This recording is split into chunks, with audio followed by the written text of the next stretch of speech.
I hope you're having a good weekend so far. Don't have too much to show you guys today. Lily spent the night with my in-laws last night, so I had the baby all to myself today. So her and I, we just played and hung out, and I just got to spend a little bit more quality time, which you don't get too often anymore, one-on-one, when you have more than one child. So yeah. Anyways, so I was reading some comments on some of the videos, and I actually find it kind of funny. A lot of you are saying how I seem to be the normal green, and that to me is just kind of funny because I don't exactly consider myself to be normal. But then again, I guess when you see all the videos that my family has done and the way my dad tends to misbehave, yeah, I guess I do seem kind of normal, and that's probably a sad thing. I don't exactly know how to take that, but I just think it's kind of funny. And so far, most of the comments you guys have been leaving have been really nice, and I truly appreciate it. It's kind of hard to get on here and videotape yourself and talk, because to any normal person, your own voice just is like nails on a chalkboard, and that's exactly how it's been for me. So I try not to focus too much on that and just try to get some things out for you guys and some stories. And I know it's kind of hard to think of what you guys don't already know or haven't already heard in the past 7, 8, however many years my dad has been the anchor grandpa. So I know you guys have almost heard it all and seen it all by now, but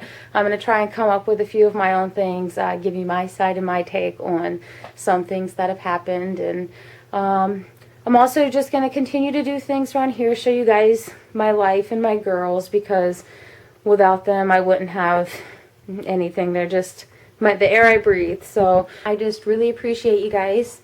I appreciate you watching, and I hope it continues to be a positive thing. And I just really want you to know I appreciate all the nice things you guys are saying, and I'll try and come up with some good stuff here. Alright guys, so today I'm going to tell you guys about the bike. So when I was about 7 or 8 years old, Michael had this little friend down the street. Kid was weird. He ate paper. Not exactly sure why he did that, but he must have really liked it because he ate a lot of it. Anyways, so this kid, you know, like he was moving, and his mom needed to get rid of some of their stuff that they couldn't take with them. And one of the things they gave Michael was a bike.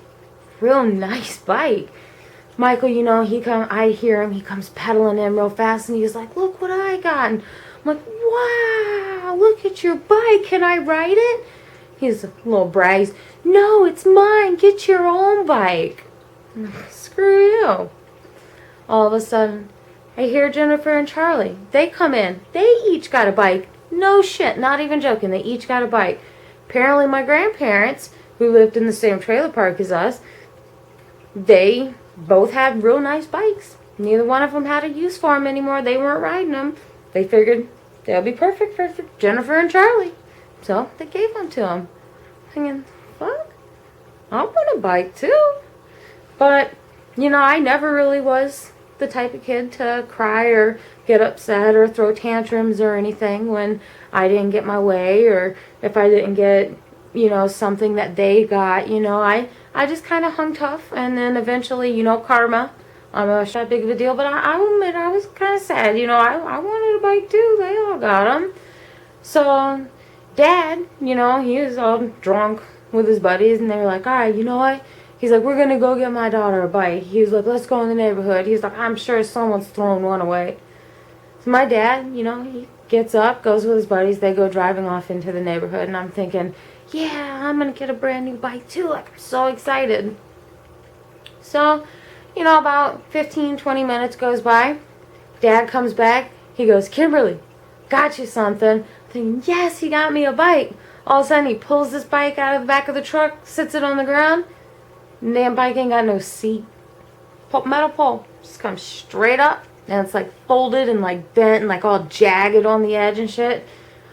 I'm like, Dad, that doesn't exactly look safe.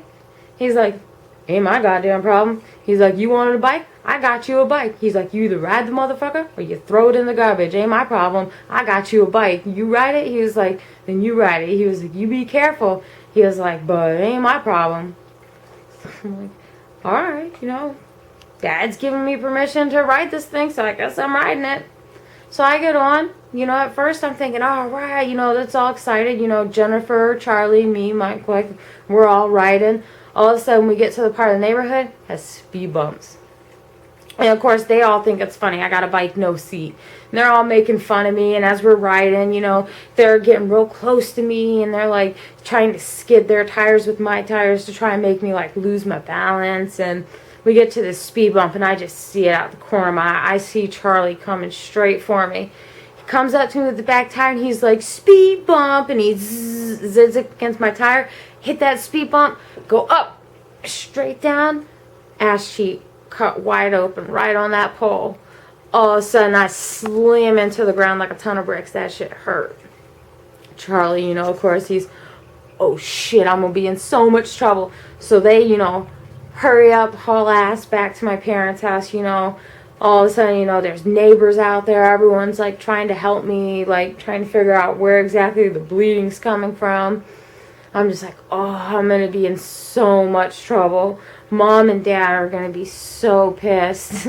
So, you know, Mom, Dad, all of a sudden I see the truck coming. Like, you can hear it before you see it.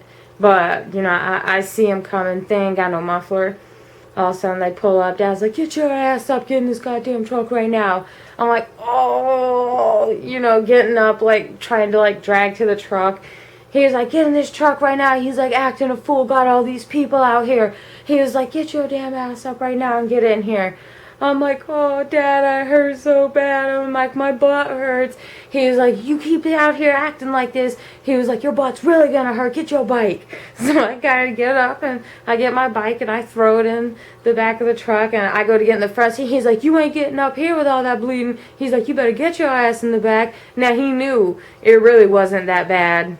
Oh, wait, I mean, it was bad enough where I had to go get me some stitches up in there. I mean, but it wasn't anything too bad, like life or death, but still. So I climbed up in the back, and I get home, and he puts a little bit of, well, my mom, she put some rubbing alcohol on. My dad's like, oh, just slap a Band-Aid on it. It's going to be fine. Thank God my mom had enough sense to, no, Charlie, she needs to go to the hospital. So and she takes me in. Sure enough, I do. I get stitches all up and down my butt cheek. So I got a really nice scar there, nice memory from that. And yeah, I really appreciate that. Even still to this day, I really appreciate that bike. I appreciate that bike. You'll never know. It means so much to me. So yeah, that's one of the stories I got for you. So got a lot more in there. Hopefully I can keep it going with you guys, and then I'll give you a bit more of what I can. So hopefully you like this. If you did, like, subscribe, and well, I'll see you another day. We'll keep going.